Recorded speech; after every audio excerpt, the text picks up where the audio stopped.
Amidst the growing tensions between US, Israel and Iran, US has test-fired its intercontinental ballistic missile, which is also being nicknamed as the Doomsday missile by the media.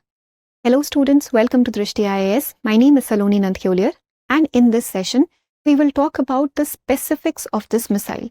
Why is it being called the Doomsday missile? And was the timing of this test a mere coincidence, or is this a subtle warning displaying the deterrence capabilities of the United States? So let's see what's happening right now. So the Air Force Global Strike Command, which is in the US, has confirmed that they have conducted the test launch of an unarmed Minuteman III intercontinental ballistic missile, which had 2 re-entry vehicles on March 3 from the Vandenberg Space Force Base, which is in California. So there are a lot of terms that have been used here, like the intercontinental ballistic missile, like re-entry vehicles. So we'll talk about all those things in detail. But before we do that, it's very important for us to understand what has actually happened. So I told you this was test fired from California, and from there, the re-entry vehicles, they targeted a predetermined location, which was in the Marshall Islands. And where are the Marshall Islands? Marshall Islands are in the Pacific Ocean. So from the west coast of the US, these re-entry vehicles hit a predetermined target, which was in the Marshall Islands in the Pacific Ocean. Now we'll talk about the specifics of this missile. What is Minuteman III? The full name actually is LGM-30G Minuteman III. In fact, all these letters that you see over here, LGM, they tell us something about this missile. So the letters L, G and M signify 3 different things. L basically tells us that this is going to be launched from underground silos. This missile is going to be launched from underground silos, not through a moving truck, not through any other thing. It is going to be launched from underground silos for concealment purposes, basically, so that it gets very difficult to identify where the missiles are placed. They are going to be launched from underground silos. Then G tells us that they are going to hit the targets on ground. They're going to hit ground targets. And how will they do that? By a guided missile system. So they will have navigation. They'll have navigation systems inbuilt, and they are going to be navigated through their targets, because this is going to be a guided missile system. So this is going to be launched from underground silos, will focus on targets on ground through the guided missile system which is there. And I also told you that this is an intercontinental ballistic missile. Now what do we understand by intercontinental ballistic missile? Intercontinental basically means that it will be able to cross one continent to another. It will be able to move across different continents. Continent was not going to be a barrier. Distance is not going to be a barrier. It is going to be able to move across continents. So this is intercontinental. Then it is a ballistic missile. Ballistic missile meaning it is going to follow a ballistic trajectory, which means that the missile is going to carry the nuclear warhead up. It will basically cross the Earth's atmosphere. It will travel in space for some time, and then it will move back to the Earth through these re-entry vehicles. It will enter the Earth's atmosphere, re-enter the Earth's atmosphere, and then hit the targets on ground. So it is going to follow a ballistic trajectory.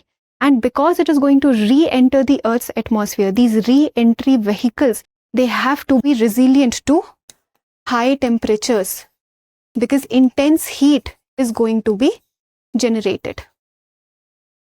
Intense pressure is going to be generated. That's why one of the reasoning that the US basically gave here, that it was very important for them to test these missiles. This was an unarmed test, and it was actually scheduled for years ago, but it could not be done for several other purposes, and it has no connection to the ongoing conflict in Israel and Iran. There is no connection to anything. This was something that was pre-scheduled, and it was already behind schedule, So they did it, but they just needed to check the resilience of these re-entry vehicles, and they needed to check if everything in the missile system is working appropriately or not. So this is an intercontinental ballistic missile. Now let's look at some other specifics. This was developed during the Cold War by the United States, first deployed in 1970, and most importantly, this is the land-based component of the US nuclear triad. What is this nuclear triad? This nuclear triad is actually the deterrence capability of the US, deterrence capabilities in different areas. Like for the land component, we have the intercontinental ballistic missile. This is for the land part. Then we have submarine-based ballistic missiles for the water part. This is for the land. This is for water. And then we have strike bombers, which are aircrafts carrying these bombs. So this is for air. So the United States has deterrence capabilities, has nuclear capabilities across all these three dimensions: land, air, and water. So this is basically a part. This is the land component of US nuclear triad. So it just sends a message to the world that if any country launches an attack on the US, then US has this kind of a second strike capability. A second strike capability.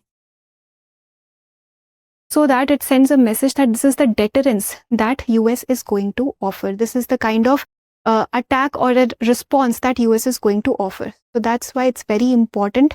And this test right now, it can have different, different interpretations also. This might also be a subtle message which has been sent out to the world that this is the kind of capability that US possesses. So one must be careful of when they launch an attack on the US or when they think of launching an attack on the US.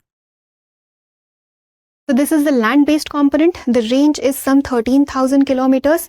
It is intercontinental, I already told you. The speed is some 15,000 miles per hour or Mach 23 plus. So it has a very high speed also. In fact, it can hit its target or deliver the payload in approximately 30 minutes only. So it is capable of carrying these nuclear warheads and it can deliver the payload. It can hit the target within 30 minutes only, which will give very less time to any country to respond, practically no time for any country to respond.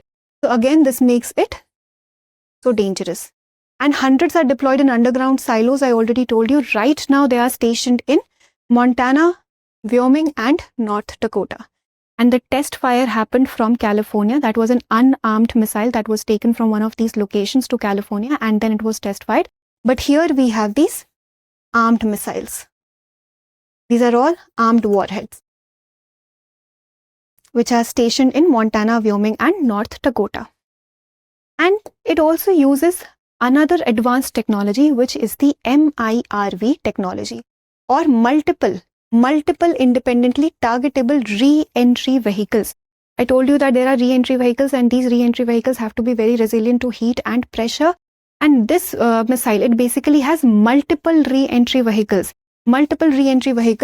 which means it can hit different targets. One missile can hit different targets at the same time because they are multiple independent target re-entry vehicles. Right now, there were 2 target re-entry vehicles that were being tested, but it can have more than that also. And all these vehicles, all these different re-entry vehicles that can hit targets at different locations at the same time. So let's say 3 cities can be destroyed at the same time. 3 different sites can be destroyed at the same time. So this is another advanced feature of this missile. And a single warhead has 300 to 475 kilotons nuclear yield. So it has a lot of capacity, lot of nuclear capacity, roughly 20 times of what was used in the Hiroshima bombing. And till now, we are facing the ill effects of the Hiroshima and Nagasaki bombing. And this has the capacity which is roughly 20 times more than that.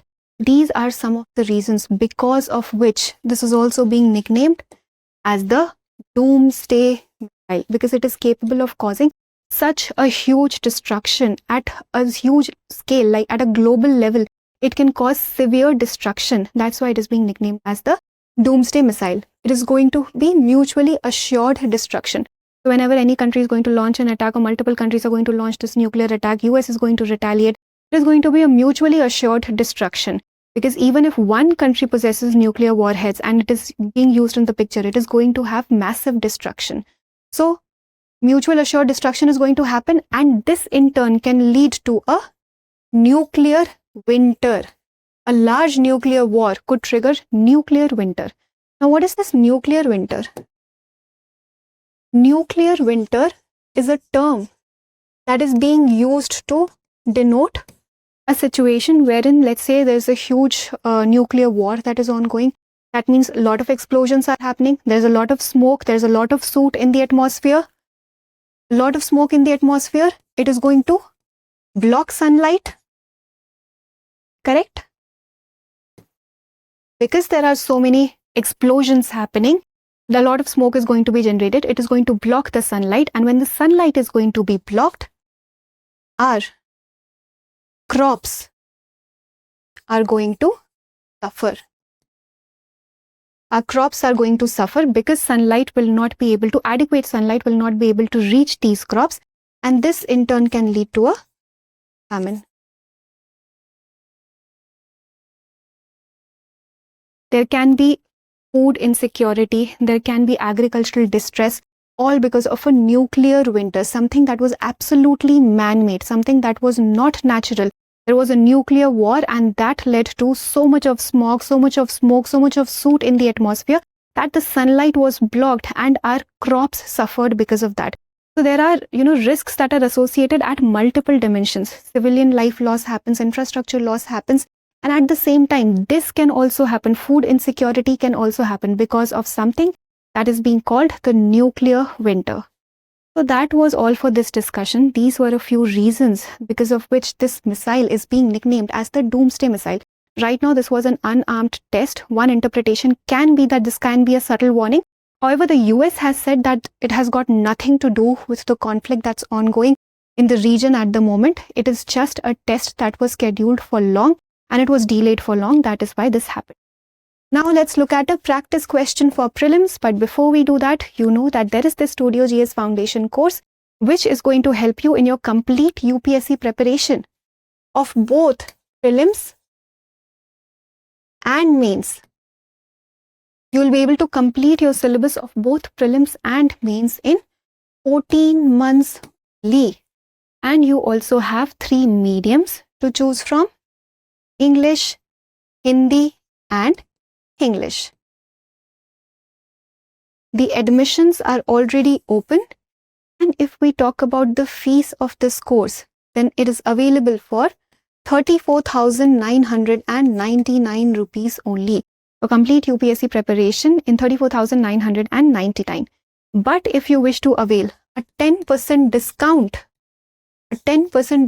on this fee, then you can use the coupon code SALONI or Saloni in block letters only, in capital letters only, and you will be able to get the 10% discount on this fee.